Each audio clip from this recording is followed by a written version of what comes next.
Olá, boa noite. Por unanimidade, a primeira turma do Supremo recebe denúncia da Procuradoria-Geral da República e torna a deputada Carla Zambelli e Walter Delgatti réus por invasão a sistemas do Judiciário.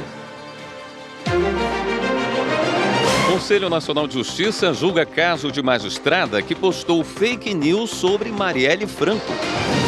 O Supremo valida cobrança pela Receita Federal de valores referentes à contribuição previdenciária de trabalhadores rurais.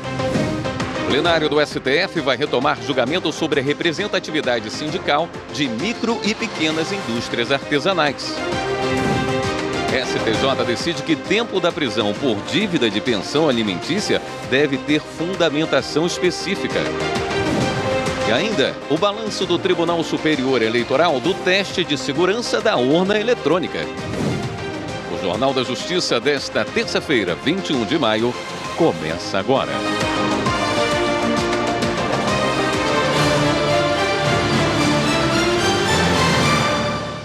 Por unanimidade, a primeira turma do Supremo Tribunal Federal aceitou denúncia contra a deputada federal Carla Zambelli e o hacker Walter Delgatti por invasão a sistemas do Judiciário.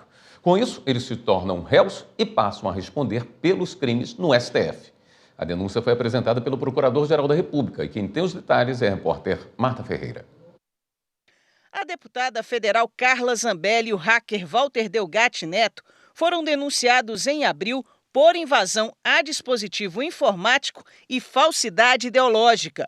Os dois são acusados de invadir 6 sistemas do Judiciário por um total de 13 vezes, inserir nas ferramentas 16 documentos falsos, incluindo um mandado de prisão contra o ministro do STF, Alexandre de Moraes, e ordens para quebra do sigilo bancário e bloqueio de bens dele. De acordo com a denúncia, sob o comando de Carla Zambelli, Delgatti violou sistemas, adulterou credenciais de servidores e magistrados e incluiu documentos falsos nos sistemas com o objetivo de desmoralizar o Poder Judiciário e sistemas informatizados. Isso traria ganhos políticos para a deputada e financeiros para o hacker. No depoimento, ele afirmou que a deputada o abordou em setembro de 2022, logo antes das eleições, para solicitar a invasão de uma urna eletrônica ou qualquer sistema do Judiciário. A intenção era demonstrar a suposta fragilidade das ferramentas. Em troca, ela ofereceu pagamento pelos serviços prestados e a contratação formal do hacker. A denúncia cita diversos laudos técnicos que comprovam as invasões. De acordo com o Procurador-Geral da República, no momento em que foi feita a busca e apreensão na casa do hacker, ele mesmo entregou à polícia um pendrive contendo os códigos-fonte do CNJ, arquivos e informações. A perícia descobriu CPFs, telefones, endereços, e-mails e todo tipo de informações sobre funcionários do Judiciário, dados que podem ser obtidos apenas por meio da invasão dos sistemas. Uma denúncia é um pedido de abertura de ação penal. O caso foi analisado pela primeira turma do STF. O relator é o ministro Alexandre de Moraes. Ele destacou que os supostos crimes são contra o Poder Judiciário. Por isso, ele permanece como relator do caso.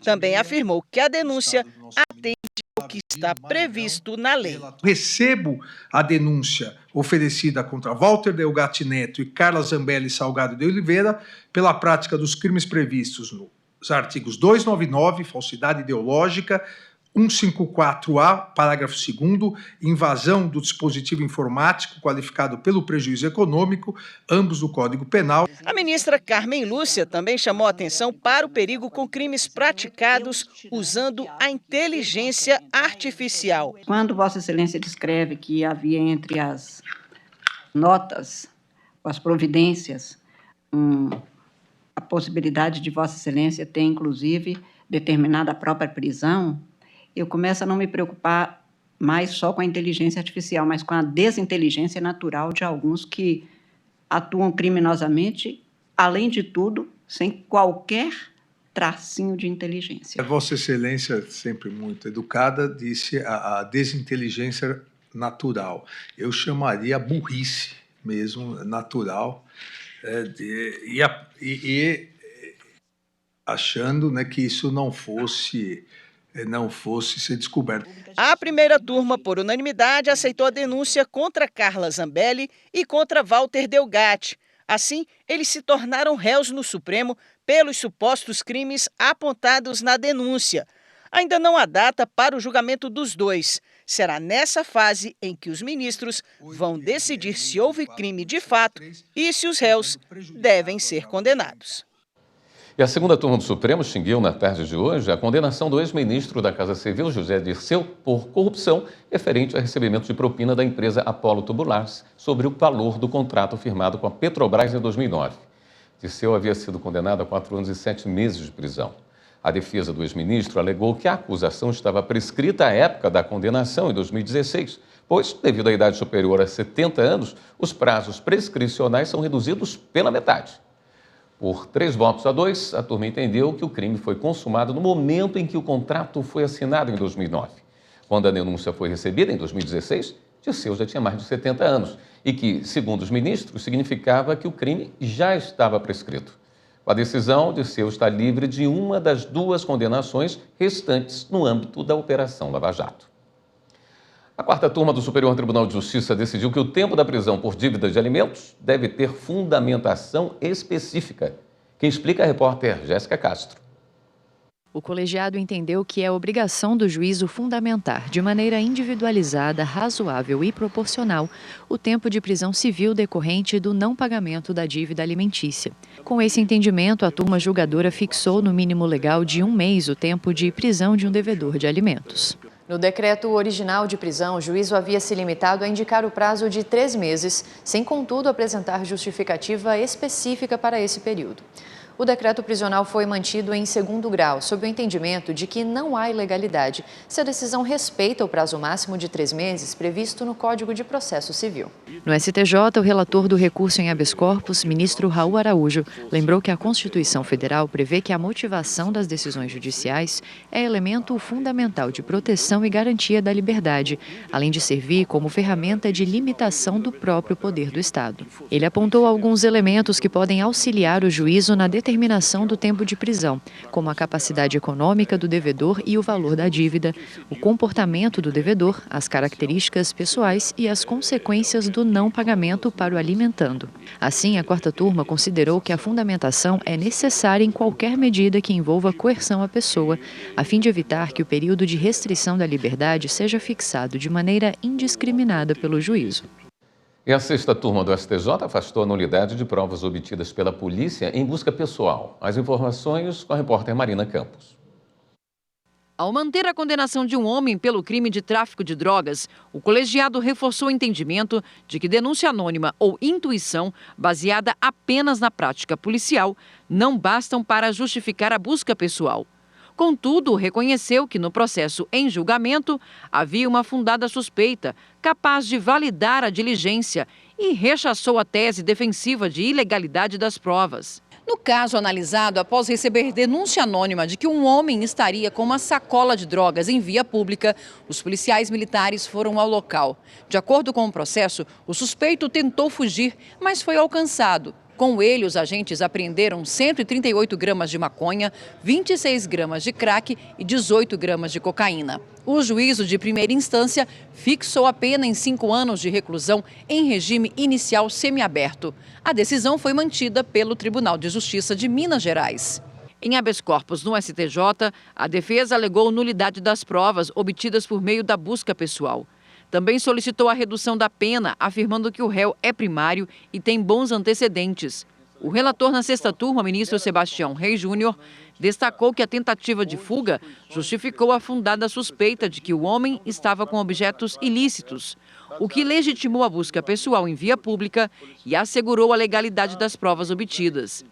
Quanto à pena, o ministro afirmou que a condenação não trouxe fundamentação idônea para afastar a incidência da causa de diminuição prevista na Lei 11.343 de 2006, tendo em vista que somente se fez menção à imensa quantidade e variedade de droga apreendida. Com isso, a turma julgadora concedeu o habeas corpus parcialmente para reduzir a pena a 1 ano e 8 meses de reclusão em regime inicial aberto e substituí-la por 2 penas restritivas de direitos. A seguir, Polícia Federal descobre nova fraude do Enem em Marabá, no Pará. E ainda, Tribunal Superior Eleitoral conclui mais um teste de segurança da urna eletrônica. Assunto para o próximo bloco. Até já.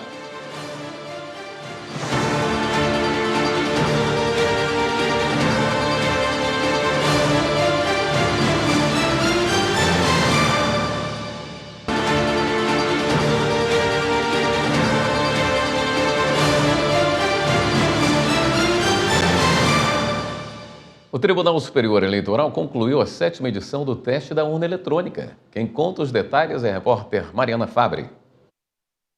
Foram 3 dias de trabalho com acesso livre a todos os sistemas da urna eletrônica, de transmissão, de recepção de dados e códigos-fonte. Foi a continuidade de um trabalho iniciado em 2023, na 7ª edição do teste da urna. É uma atitude de muita dedicação ao país, ao sistema, né? Nós temos especialistas do bem aqui e que nos ajudam a aprimorar o sistema, vocês não tenham dúvida. A primeira etapa foi mais uma comprovação da segurança do sistema eletrônico de votação. Nenhum dos 35 planos de teste executados conseguiu comprometer a integridade da votação ou o sigilo do voto. Mesmo assim, a comissão avaliadora recomendou a repetição de 5 planos de testes para possíveis melhorias nos sistemas eleitorais. Essas correções são apresentadas aos investigadores.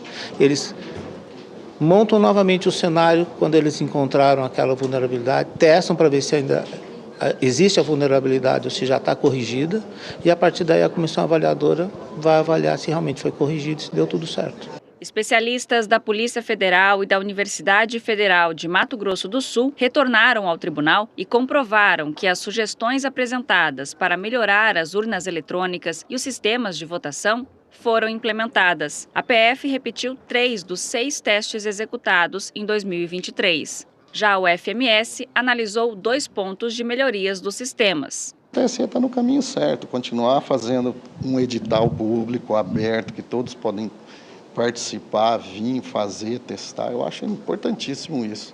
E o resultado está aí, né? A gente está colaborando para melhorar o software da próxima eleição. O sistema eleitoral brasileiro, ele é o mais seguro do mundo. E ele é o mais seguro do mundo porque ele é uma construção coletiva de toda a sociedade brasileira, como esse evento aqui comprova. E o Procurador-Geral Eleitoral, Paulo Gonet, falou do desafio que o Ministério Público Eleitoral terá para combater o uso inadequado de inteligência artificial durante a campanha das eleições municipais, que acontece em outubro. O alerta foi tratado em um momento de capacitação para os procuradores regionais eleitorais em Brasília. Ana Paula Souza tem mais informações. O combate ao uso de áudios manipulados, que são fáceis de fazer e têm baixo custo, e outras formas irregulares de utilização da inteligência artificial e demais tecnologias vão estar no radar do MPE, segundo o Procurador-Geral Eleitoral, Paulo Gonet. De acordo com o procurador, o órgão já tem ferramentas para conter ilegalidades desse tipo. O PGE trouxe essa preocupação como um dos grandes desafios no trabalho do MPE durante a campanha eleitoral de 2024. Esse foi um dos assuntos durante a abertura do encontro sobre os desafios das eleições 2024 com os procuradores regionais eleitorais. A ideia foi articular a atuação do MPF na fiscalização das eleições municipais. Em outubro, os eleitores vão escolher os prefeitos, vice-prefeitos e vereadores em 5.568 municípios do país. E o Ministério Público Eleitoral acompanha ativamente todo esse processo de organização das eleições. Além desse encontro, o órgão iniciou nesta segunda-feira uma capacitação com os PRS. Os primeiros debates trataram de temas como o registro de candidatura, aspectos sobre gênero, etnia, raça e comunidades tradicionais e a resolução do Tribunal Superior Eleitoral 23.607 de 2019, que trata da prestação de contas eleitorais. A ideia é oferecer aos procuradores todo o suporte necessário.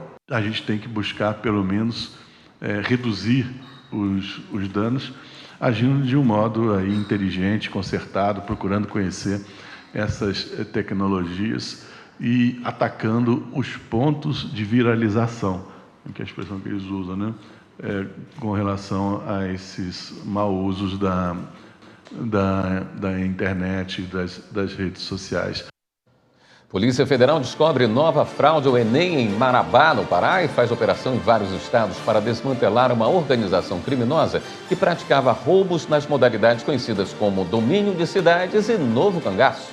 Vamos ver. A Polícia Federal e o Grupo de Combate ao Crime Organizado de São Paulo cumpriram 13 mandados de prisão temporária e 24 de busca e apreensão na capital paulista, em várias cidades do interior do estado e ainda na Bahia, Piauí e Maranhão. Foi apreendido um verdadeiro arsenal de guerra: armas de grosso calibre, silenciadores, muita munição e material de apoio aos ataques, como drones. De acordo com as investigações, o grupo criminoso invadia cidades, subjugava o poder público e causava terror social. A organização criminosa também atuava no tráfico de drogas e lavagem de capitais. Além disso, constatou-se que os principais fornecedores das armas de fogo e das munições são os chamados CACs: colecionador, atirador desportivo e caçador. Em outra operação, a Polícia Federal descobriu que a prova de um beneficiado pelo Enem teria sido feita por outra pessoa. O crime foi em 2022 e um estudante teria feito o Exame Nacional do Ensino Médio no lugar do irmão dele, que foi aprovado em Marabá, no Pará, e conseguiu ingressar no curso de Medicina da Universidade Estadual. A descoberta foi por acaso a partir da análise de documentos e aparelhos eletrônicos apreendidos na primeira fase da operação, em fevereiro deste ano.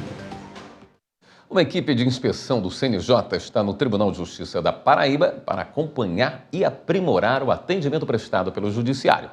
Quem mostra para a gente é a repórter Ludmila Costa. O Tribunal de Justiça da Paraíba está recebendo uma comitiva do Conselho Nacional de Justiça para realizar uma inspeção nos setores administrativos, judiciais e serventias extrajudiciais. Os trabalhos começaram nesta segunda-feira, 20 de maio, e seguem até quarta-feira, 22.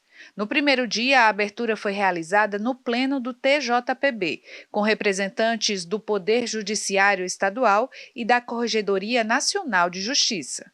Ele vai nos trazer luzes em relação àquelas dúvidas que nós temos. Então, eu acho que a inspeção do CNJ é sempre positiva. Espero que o cidadão paraibano esteja recebendo a prestação jurisdicional da forma como recomenda o CNJ e a lei. A inspeção deve passar por vários setores para verificar o funcionamento, sugerir ajustes e ouvir sugestões de magistrados e servidores. As visitas serão feitas por amostragem para que o maior número possível de locais sejam inspecionados.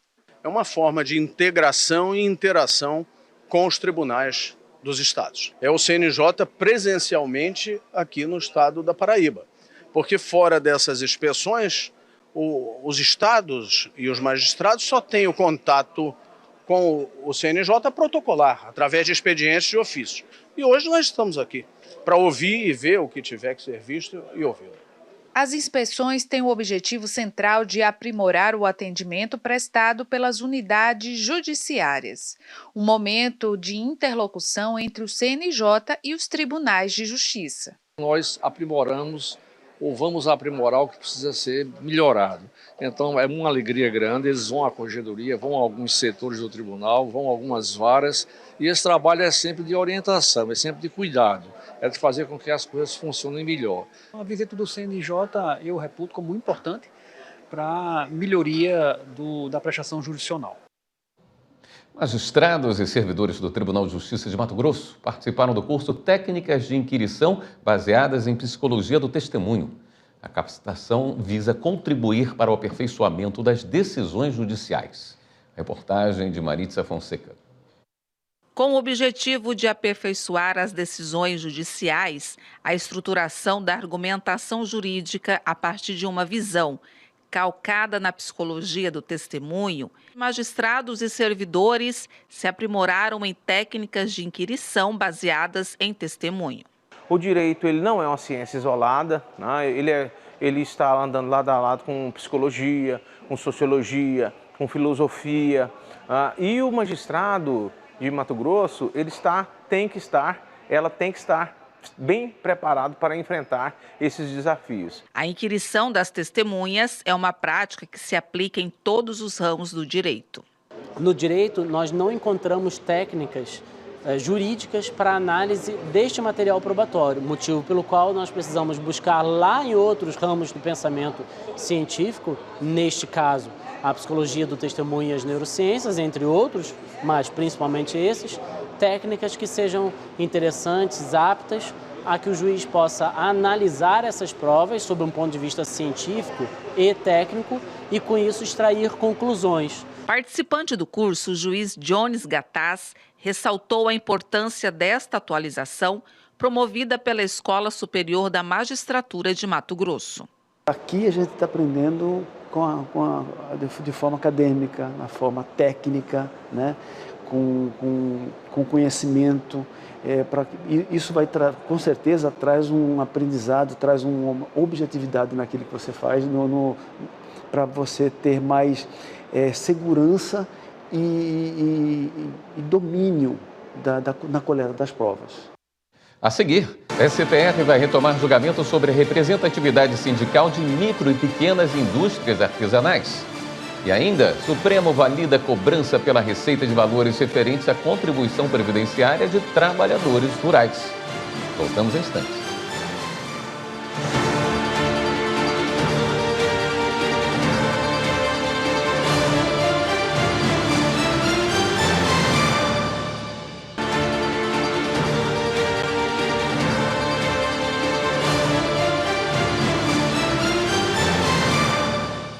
O Conselho Nacional de Justiça, por maioria, afastou a desembargadora do Rio de Janeiro que atacou Marielle Franco nas redes sociais dias após a morte da vereadora em 2018. O repórter Pablo Lemos tem as informações. A desembargadora Marília Castro Neves Vieira, do Tribunal de Justiça do Rio de Janeiro, deve ficar afastada da função por 90 dias, conforme foi determinado pelo Conselho Nacional de Justiça. Ela é acusada de disseminar informações falsas nas redes sociais de que a vereadora Marielle Franco, assassinada em 2018, teria se envolvido com bandidos. O processo administrativo disciplinar contra ela no CNJ foi instaurado em 2020. Não há nenhuma controvérsia em relação aos fatos, né? Não se coloca em dúvida que o conteúdo e a autoria das postagens são da magistrada, nem que o perfil Marília Castro Neves na rede social Facebook seja dela. O relator observou ainda que magistrados não deixam o cargo que ocupam quando estão em redes sociais. O quadro se agrava quando as manifestações depreciativas são publicizadas como foram em rede social de largo espectro, desaguando em ampla divulgação nacional, emergindo do acervo probatório o desinteresse da requerida em averiguar a veracidade ou falsidade do conteúdo que replicou. A magistrada pressupôs a prática de condutas inidôneas, ilícitas por parte dos envolvidos, afirmando-as nas postagens e assim, passando ao largo da cautela, da moderação, do decoro e do respeito que deveria orientar a respectiva atuação na condição de integrante da magistratura. A Justiça do Rio já havia condenado a desembargadora a indenizar parentes de Marielle Franco por calúnias na internet. A magistrada chegou a ser absolvida pelo Superior Tribunal de Justiça por ter se retratado publicamente com um pedido de desculpas antes da sentença. Essa não é a primeira vez em que a magistrada passa por procedimentos disciplinares no Conselho Nacional de Justiça, inclusive por ofensas na internet contra a comunidade LGBTQIA+. Segundo o CNJ, dos 6 processos que constam, 2 já foram arquivados. O Conselho proíbe que juízes e juízas se manifestem em redes sociais sobre temas de cunho político partidário. E o CNJ firmou um acordo com o Ministério do Meio Ambiente para o desenvolvimento de políticas de enfrentamento ao desmatamento e degradação ambiental. O Conselho Nacional de Justiça se uniu ao Operador Nacional do Sistema de Registro Eletrônico de Imóveis no acordo de cooperação técnica para o fornecimento de informações cartoriais ao Ministério do Meio Ambiente e Mudança do Clima. São dados sobre os imóveis rurais localizados em municípios prioritários na Amazônia Legal. A ação tem caráter preventivo e de monitoramento para o combate ao desmatamento e à degradação florestal.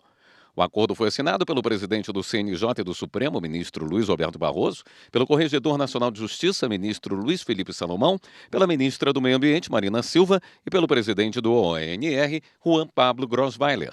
Segundo o ministro Barroso, o acordo implica em uma grande força-tarefa para a digitalização do acervo de registro dos cartórios de imóveis dessas áreas.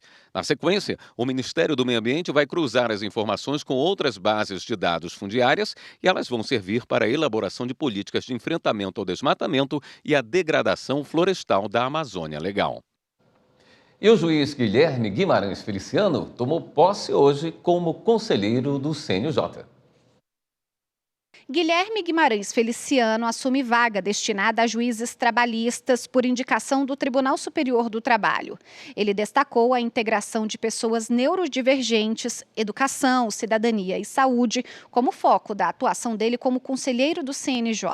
Tão importante, talvez, quanto conhecer os símbolos nacionais, quanto saber cantar os hinos da nossa pátria, seja conhecer os direitos e os deveres e dominar minimamente os escaninhos da cidadania. O presidente do Supremo e do Conselho Nacional de Justiça, ministro Luiz Roberto Barroso, elogiou a trajetória do novo conselheiro. Tem uma trajetória impecável e respeitada na magistratura trabalhista, o que é documentado pela presença maciça de lideranças da Justiça do Trabalho aqui. Guilherme Guimarães Feliciano é titular da primeira vara do trabalho de Taubaté, em São Paulo, desde 2006. É também ex-presidente da Associação Nacional dos Magistrados da Justiça do Trabalho.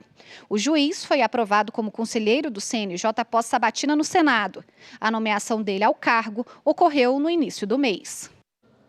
E ainda nessa sessão, o presidente do CNJ, ministro Luiz Roberto Barroso, informou que as justiças federal, estadual e do trabalho no Rio Grande do Sul já conseguiram religar os seus sistemas processuais. O ministro parabenizou o esforço de juízes e servidores do judiciário e disse que nenhum processo foi perdido. A expectativa é que a Justiça Gaúcha possa voltar a funcionar regularmente a partir de 1º de junho. Os prazos seguem suspensos até 31 de maio. Por maioria, os ministros do Supremo Tribunal Federal decidiram que a Receita Federal pode cobrar valores devidos referentes à contribuição previdenciária de trabalhadores rurais. A decisão deve ser proclamada na sessão desta quarta-feira. Repórter Evne Araújo. O caso foi analisado no plenário virtual. Agora vão ser definidos os parâmetros para essa cobrança. A ação proposta pela Associação Brasileira de Frigoríficos questiona uma lei que passou a exigir dos agropecuaristas o pagamento da contribuição do INSS sobre a receita bruta da comercialização dos produtos, o chamado FUNRURAL. Essa forma substituiria o encargo sobre a folha de salário dos empregados. O relator, ministro Gilmar Mendes, votou pela validade dos trechos da legislação questionados pela entidade. O relator foi seguido pelos ministros Alexandre de Moraes, Luiz Fux, Luiz Roberto Barroso e pela ministra Carmen Lúcia. O ministro Edson Fachin abriu divergência para considerar inconstitucionais 3 pontos da lei. O voto foi seguido pelos ministros Ricardo Lewandowski, Celso de Mello e pela ministra Rosa Weber, já aposentados.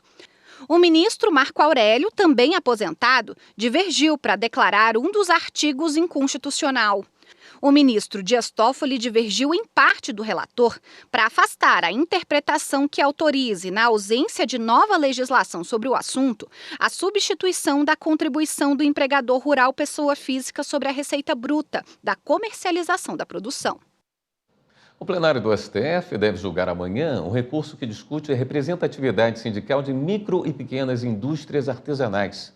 A análise do caso começou no plenário virtual, mas um pedido de destaque do ministro Edson Fachin levou a questão para o plenário físico. A matéria tem repercussão geral reconhecida, ou seja, a decisão for tomada pelo STF vai servir de parâmetro para processos semelhantes. Repórter Marta Ferreira. O Sindicato da Micro e Pequena Indústria do Tipo Artesanal do Estado de São Paulo, SIMP, foi quem recorreu ao Supremo. Em discussão, saber se a entidade possui ou não representatividade sindical em relação às micro e pequenas empresas com até 50 empregados e, em consequência, se tem direito a receber a contribuição sindical.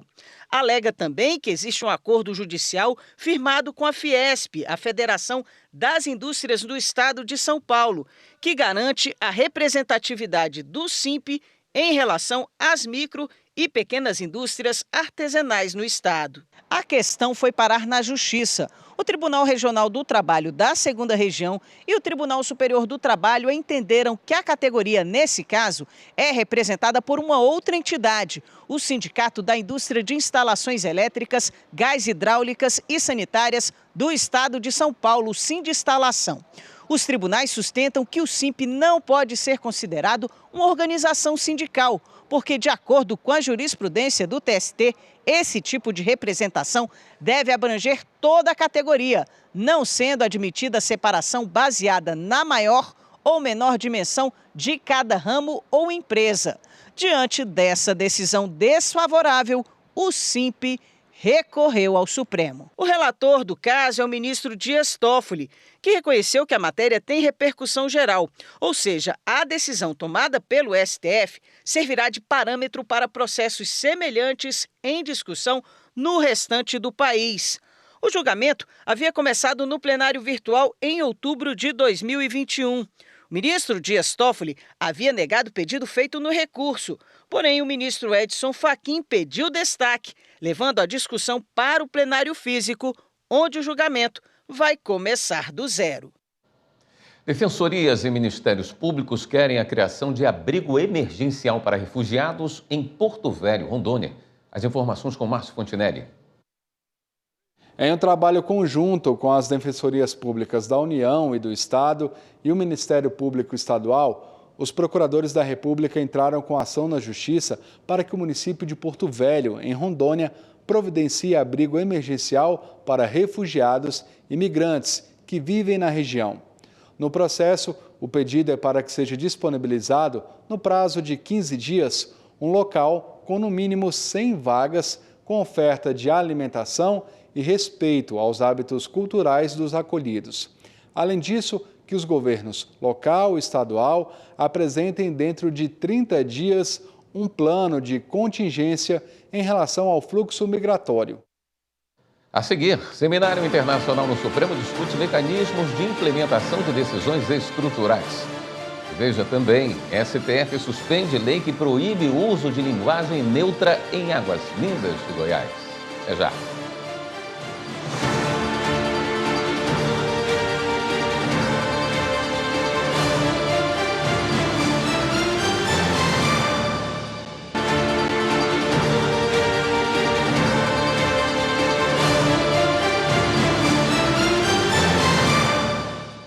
O ministro Alexandre de Moraes do Supremo suspendeu lei de Águas Lindas de Goiás que proíbe o uso da linguagem neutra nas escolas públicas ou privadas, em editais de concursos públicos, bem como em ações culturais, esportivas, sociais ou publicitárias que receberem verba pública.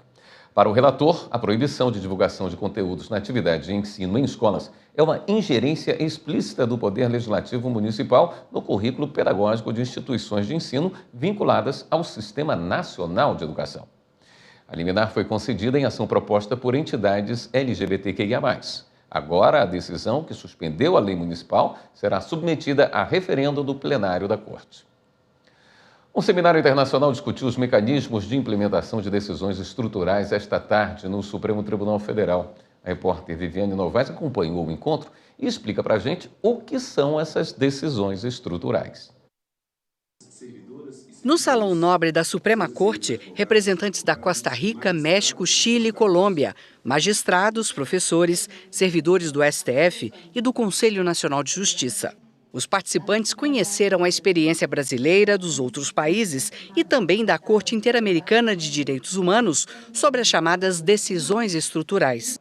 Essas decisões, tomadas pela Justiça, têm o poder de transformar políticas públicas e melhorar as leis, como conta a secretária de Altos Estudos do STF, Patrícia Perrone. Decisões estruturais são aquelas que enfrentam violações massivas de direitos fundamentais, que geralmente decorrem de uma multiplicidade de ações e de omissões de diferentes autoridades, cuja solução é bastante complexa, demanda intervenção em políticas públicas, etc. O assassinato de Márcia Barbosa, de 20 anos, na Paraíba, é um exemplo de decisão estrutural da Corte Interamericana. Ela foi morta pelo deputado Aécio Pereira, que só foi condenado 9 anos depois do crime, quando perdeu a imunidade parlamentar. A Corte condenou o Estado brasileiro em 2021.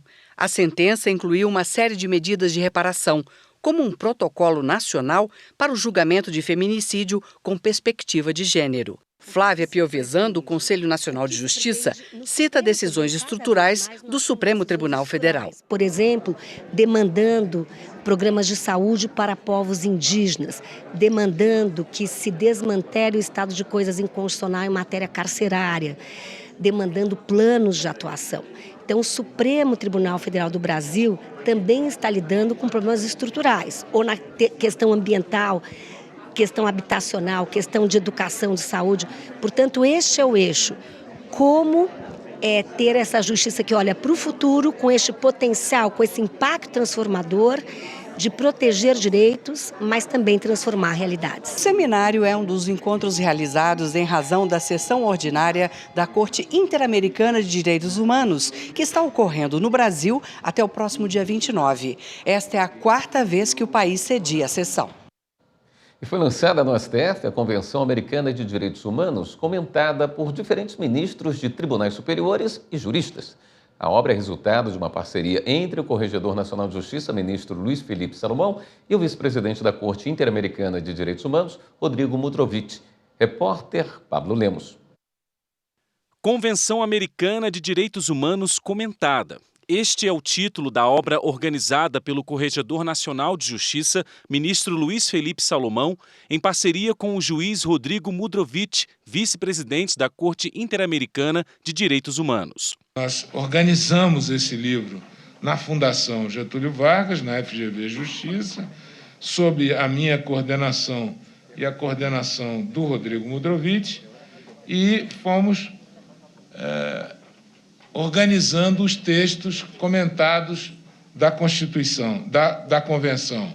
Então, escrevem ministros do Supremo Tribunal Federal, ministros do STJ, conselheiros do CNJ, juristas reconhecidos, e estão todos aqui nesse trabalho. Um trabalho, ministro Salomão, que eu quero lhe agradecer de forma muito carinhosa pela gentileza de me permitir estar ao seu lado e lhe auxiliar, porque tornar viva a Convenção Americana e fazer a Convenção Americana ser lida e debatida por pessoas que não necessariamente militam com ela ou não necessariamente convivem cotidianamente com seu texto, acho que essa é a principal função do juiz nacional.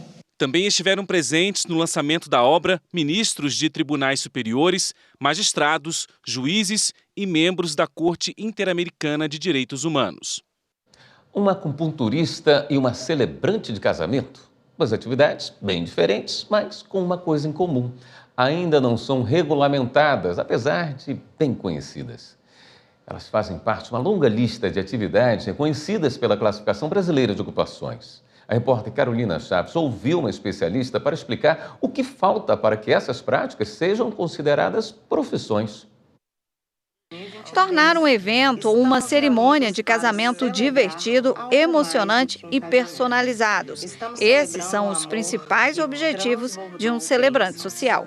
O compromisso que vocês selaram diante de Deus já é parte de uma jornada sagrada.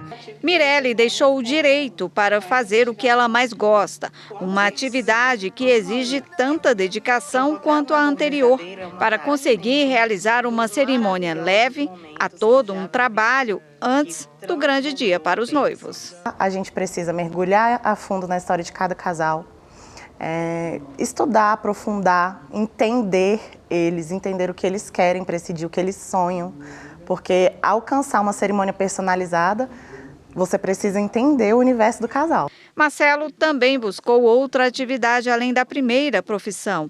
Escolheu a acupuntura. A opção foi depois que a medicina oriental o ajudou a conseguir controlar as crises de enxaqueca.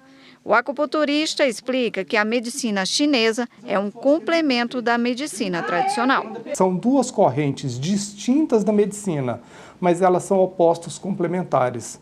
Você não pode preservar apenas uma em detrimento da outra. A acupuntura e a celebração social estão entre as mais de 2.000 práticas reconhecidas pela Classificação Brasileira de Ocupações. A lista da CBO é atualizada a cada ano.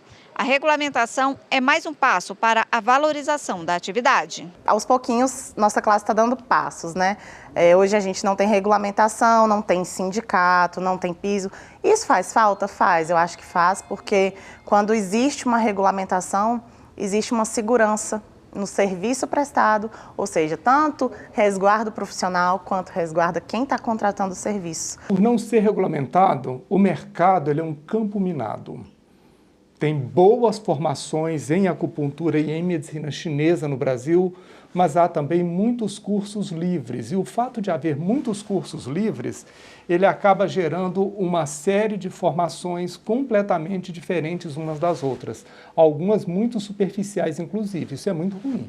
Para que uma ocupação seja regulamentada, é preciso estar prevista em lei, o que gera direitos e deveres. Para isso, a discussão deve passar pelo Congresso Nacional e o texto aprovado ser sancionado pelo presidente da República. A advogada trabalhista Bárbara Tuíra explica que a regulamentação traz segurança para os profissionais e para a sociedade. Os profissionais acabam tendo garantias e deveres, né, e são mais fiscalizados. Com essa questão da regulamentação, você consegue melhorar, né, você consegue qualificar os seus profissionais e, com isso, também você consegue criar classes sindicais, entidades, sindicatos e oferecer um serviço de qualidade até mesmo para a população. No próximo bloco, o Tribunal de Justiça de Mato Grosso recebe o prêmio CNJ Memória do Poder Judiciário. E a gente mostra também a sucata que virou obra de arte em Minas Gerais com o apoio do Tribunal de Justiça do Estado. Voltamos em instante.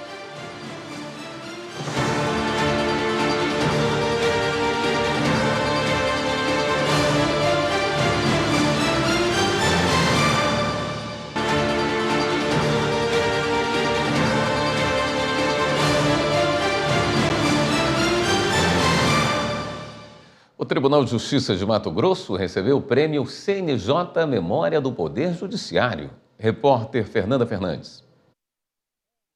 O Tribunal de Justiça de Mato Grosso foi contemplado com o prêmio CNJ Memória do Poder Judiciário de 2024 na categoria Patrimônio Cultural Museológico durante o 4º Encontro Nacional de Memória do Poder Judiciário.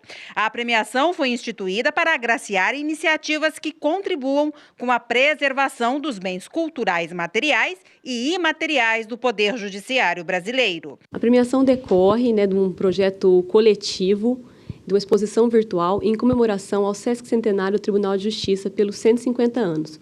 Foi realizada uma exposição virtual coletiva com a participação de outros 6 tribunais, contando a história da formação dos serviços judiciários até a criação do Tribunal da Relação. A mostra, que no caso do TJ de Mato Grosso está hospedada na página principal da instituição na internet, reúne informações sobre o contexto histórico, social e econômico de criação da Corte mato-grossense e documentos, fotos e fatos relevantes desde os primeiros tempos de funcionamento até a atualidade. O texto foi produzido a partir de uma pesquisa histórica que foi feita observando o cenário social, econômico, étnico e selecionamos as imagens que haviam sido solicitadas pelo comitê organizador desse projeto dentro de um critério técnico que pudesse aproveitar a disponibilidade das imagens na plataforma. Justamente porque nós temos esse cuidado com a documentação, com a nossa história, com o registro e guarda desses documentos, foi possível a gente contribuir para essa exposição e dentro de critérios e requisitos específicos de museologia, de arquivística, enfim, seguindo critérios científicos, que foi possível nós participarmos dessa exposição e sermos premiados aí com esse reconhecimento, né, pelo CNJ. Uma obra de arte feita com sucata foi instalada numa praça de Belo Horizonte com a ajuda do Poder Judiciário. A iniciativa faz parte do programa Caminhos e quem conta pra gente é o repórter Cid Marcos. A cerimônia de inauguração da obra de arte A Voz do Vale foi realizada no Mercado da Lagoinha, região noroeste de Belo Horizonte.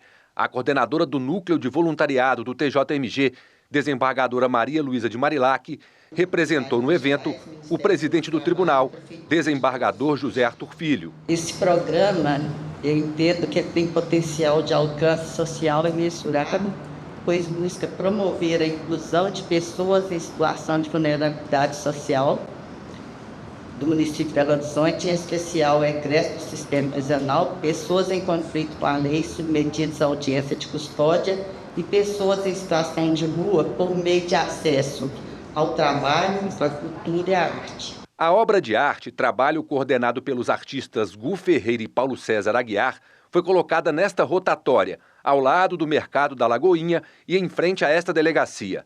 Toda de ferro, é uma homenagem ao ativista cultural Alessandro Borges de Araújo, mais conhecido como Alê do Rosário. O espaço escolhido, que é aqui na Lagoinha, é muito bacana, porque aqui é uma referência da arte e da cultura. Nesse programa, são 9 assistidos, a obra de arte é feita pelo Gu Ferreira e Paulo César Aguiar, com a ajuda desses 9 assistidos pelo programa. A escultura destaca o rosto de Alê, que faleceu em 2019, aos 30 anos de idade, por complicações renais. Alessandro foi uma importante liderança na luta em prol das comunidades quilombolas, na musicalidade regional e na arte. Este grupo de Congado de Berilo, cidade natal de Alê, no Vale do Jequitinhonha, Minas Gerais, fez uma apresentação.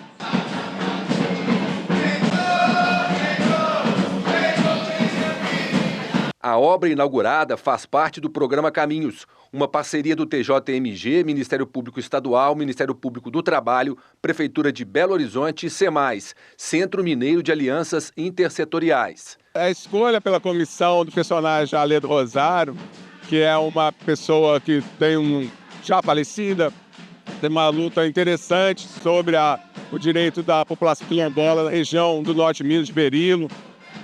Ele é muito significativo porque ele está vinculado muito à cultura do Congado, que é muito forte aqui em Belo Horizonte, muito forte na região da Lagoinha. E a gente tentou juntar todas essas informações, até com uma estrutura de resgate cultural aqui em Belo Horizonte.